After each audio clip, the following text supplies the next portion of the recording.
Hey guys, welcome to some kind of review of Apotheon, and my first ever video which I'm calling a review, and there's a good reason for that because I've been trying to avoid creating review content for a long time because the whole subjectivity of what a review is and how it's still essentially opinion based and all of that stuff. But in recent developments on my channel, I have found that a lot of you are sort of using my videos as review content, particularly the 3-part Let's Plays. So I thought, well, I need to maybe create a buyer's guide or some sort of introductory video where I can, it sort of acts like a review, but it's not so official. So I was thinking last night, what could I call it? What's the concept behind this review show? And I was just sort of thinking, I just need some kind of review, and well, that sort of stuck. So welcome to some kind of review of Apotheon. And the format is not fixed. I don't really know what I'll be going over, but generally what I'm going to be doing is I'm going to explain to you what the game is like,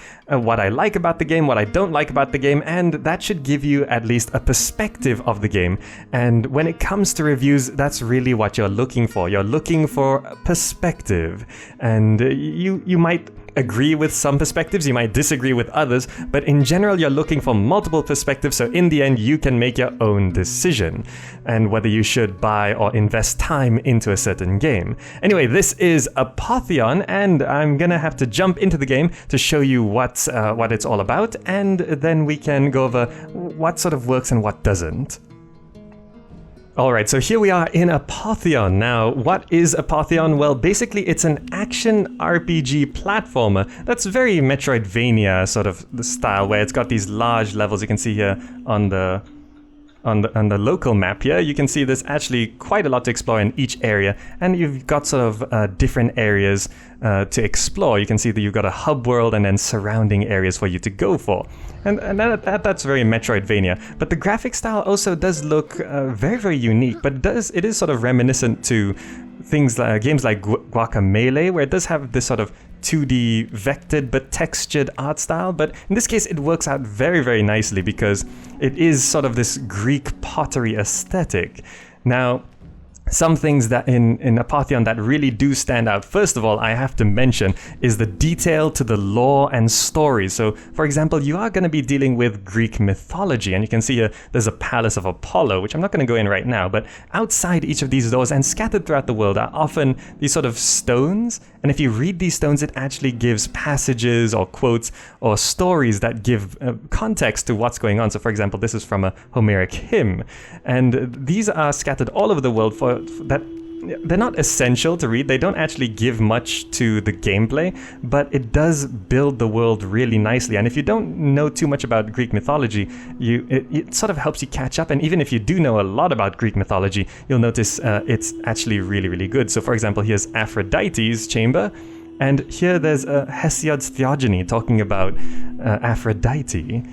So, besides that, the main thing about this game is the combat, and the combat is quite interesting. So, for example, let's engage in some combat here. I'm going to attack this guard here, and you can see that it has been criticized for being a little bit clunky, but in general, it's actually doing okay. So, for example, it feels, because it's mouse and keyboard control, you can use a controller though. You can see here, it does feel a little inaccurate. When you click, it does take a little while to swing your sword. So you can see when you swing the sword, it does actually count when the sword hits the character, not when you click. So there we go. We can probably end this fight right here. Let's see. I just have to pay tribute, 20 coins. Okay, there we go. Very wise. So there we go. So that's some sample of combat there, and you can see when you click, it does actually take some time to swing your sword. So this can be a little bit annoying for some, but it's surprisingly rewarding, the combat. Now, besides all that combat stuff, I should actually mention the amount of stuff you can have in this game. Here's the inventory screen here. So you can see here on melee weapons alone, I've got all of these swords and maces and stuff like that. Just now you would have seen I had a shield. And on the range weapons, you can see there's many different types of javelins, darts, arrows, even throwing axes here, these hatchets. And when it comes to items, we've got blast jars, traps, explosive things, even bone dust. Bone dust is an interesting one where you can actually sort of summon undead minions like that, which looks like they're going to start fighting things over there. And we also have potions and repair things, so we can repair our armor here, and we can also heal ourselves up very, very nicely. And in general, the controls do feel quite nice. If we go ahead and look at the options here, we can set controls, and we can rebind everything. And this is really nice, rebindable keys. We've got our motion controls here, and even our inventory. It's all rebindable, which is very, very nice. So besides all of that, the main criticism is the sort of clunky movement, and because it doesn't feel very accurate when you're moving around. So even if you're using the mouse as a control here, you can see it depends, and it does rely on which way you're facing. So for example, if my mouse is on the left and I want to run to the right, I can't quite do that because it's oh, there we go, we're under attack again. It is pretty brutal, yeah. But in general, I'm gonna show off combat in the multiplayer mode, which is currently under development. So I'm gonna jump out of this and show you the multiplayer mode, and it's something that is upcoming at this current point in time. Alright, from the main menu, they've more recently implemented this as local and online multiplayer. And local multiplayer, you just need 2 controllers to actually play that, and that's really cool. But online multiplayer is also currently in beta, you can see here, and it's something that the game was screaming for from the start. When I first played Apotheon, I was thinking, this needs some kind of multiplayer deathmatch mode because it's going to be fantastic. Despite the clunky combat system, it does still feel very, very rewarding. Now, when it comes to online multiplayer, we got our basic character creation here. I'm not sure what walking animation that is. There we go. It does have this sort of ragdoll-based animation sort of thing. And we got our name. We can change our skin to a variety of different types here. You can play some of the mythical creatures. Basically, all the NPC models can be used as sort of characters here. And you can pick your color there and everything. And currently, when it comes to joining multiplayer games, there isn't really much to look at, but let's go ahead and host the game, because there are bots, there are AIs which we can play with. And map choice, we've got 1, 2, 3, 4, 5 maps to choose from, and modes that working on deathmatch, team deathmatch, and elimination modes there. So we can go for team deathmatch here. Actually, let's just go for a deathmatch for now. We'll set it to 3 bots so we can see what it looks like, and bot difficulty and all of that. So let's go ahead and start this multiplayer match. So this will give you a taste of what multiplayer will feel like, and it is sort of very arena-esque, sort of just basically killing people, and because they're working on deathmatch for the most part, and where you sort of have to, you can see we're scavenging weapons from the environment because we don't have many to start with. But let's go ahead and fight this guy here. And blocking is actually very, very essential to fighting here, because you can see combat is pretty brutal if you don't know what you're doing. And this bot seems to be a bit better than I am, but there we go, we can get some hits off. And seems like we're going to be dying very, very soon. But this is what combat looks like for the most part. What's that? A wall of Ajax. Oh, a nice shield. Look at that. I just picked up Ajax's shield. And you can see this is a good demonstration of the variety of weapons you can come across, because... Ooh, there we go. Ah, damn it, he got me. But this gives a good demonstration of what combat is like, and for the most part, Apotheon is about the combat. Oh, there we go, another wall of Ajax. And it's about utilizing the weapons around you. So for example, this stone block, I completely missed with it, but it does do a lot of damage. There we go, it does break shields on impact, and that guy's gonna get me. A Gathi bot.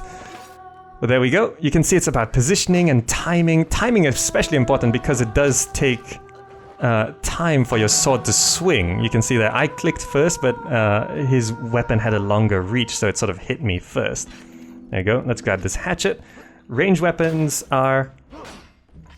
Quite often, a lot of weapons can be used as melee, but can also be thrown like that. So, for example, that hatchet there, it's a melee weapon, but if you press the middle mouse button, you can throw it, which does help out quite a bit in many situations. Now, when it comes to level design and actually making your way through the missions, oh, there we go. Ooh, a Sarissa. I like Sarissas. They're really long range. Bit slow, but they're nice range there. When it comes to level designs, a lot of it is very puzzle-based or timing-based because they have like swinging axes and traps and stuff like that. And quite often, some things are time-based, so you'd have to sort of hit a switch and then you'll need to make your way through the level. So there is a lot of jumping puzzles, but it's not too heavy on the jumping puzzles. Now, oh damn it, long range is not, it's no match for actual ranged weapons there. Anyway, here's an oil vase. I can show this off. Quite often you'll see these items scattered around the levels, and you can actually just sort of pick them up and throw them around. They explode, they do all sorts of things here. And here we go. A hatchet, again, it's a melee weapon, but middle mouse will throw it. So let's target this guy. I missed him completely. And quite often when enemies drop weapons, you'll be able to pick them up as well.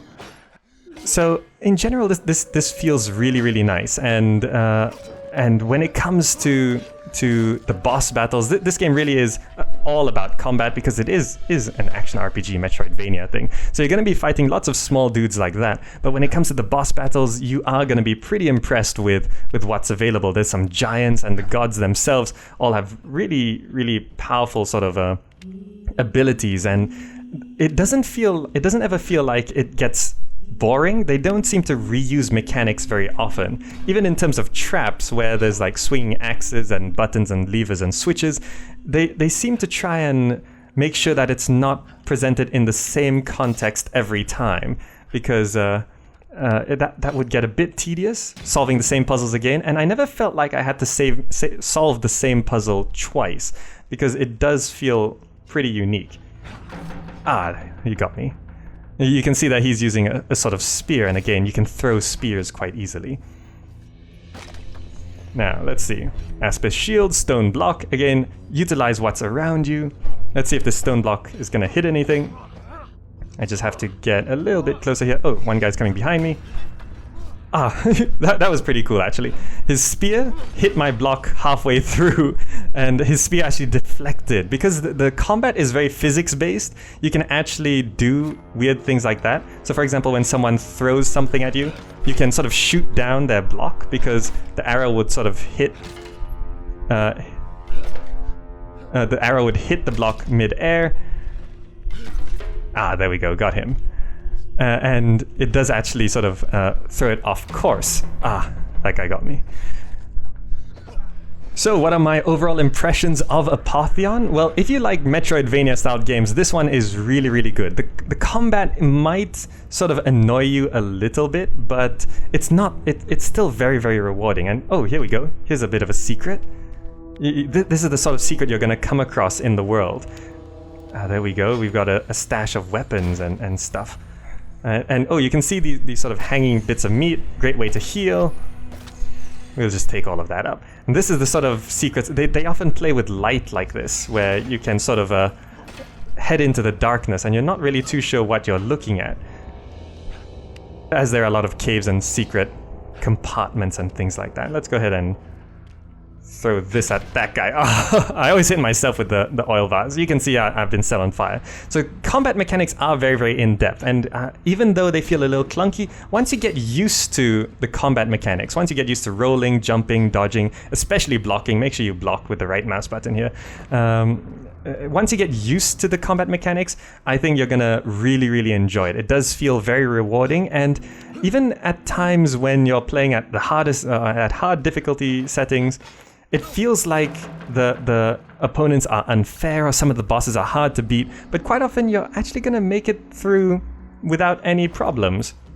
You're going to be able to make it through because it's not actually as hard as it appears, but when you start out, it does feel very, very difficult, especially when it comes to messing with these explosion-based mechanics. Like, for example, here I've got these blast arrows, and they'll actually explode over time. You got to be careful not to blow yourself up like that, because there we go. If you use them to your advantage, it does work out quite nicely. There we go. So, Apotheon. It's available on Steam for Mac, Linux, and Windows, and it's on the PlayStation 4 as well. And in general, multiplayer is coming soon. This is currently the beta of multiplayer. I'm playing with bots here. And when multiplayer is finally released, I have a feeling some people are going to jump back into it. Whether it's going to be competitive and whether it's going to be as... if the longevity of the game is gonna last, it's hard to say at this point, because this does feel very fun, but I don't see myself playing multiplayer ages on end, really. But overall, Apotheon, if you're into Greek mythology, into Metroidvania action RPG platformers, then you are going to love Apotheon. We get a lot of these sort of action RPG platformers every year, and Apotheon definitely does stand out, even if it's just the aesthetic alone. But you will learn a lot about Greek mythology. Anyway, that pretty much wraps up some kind of review of Apotheon, and let me know if you enjoyed it and what you think I should review next. Alright, thanks so much for watching, and I'll see you in the next video.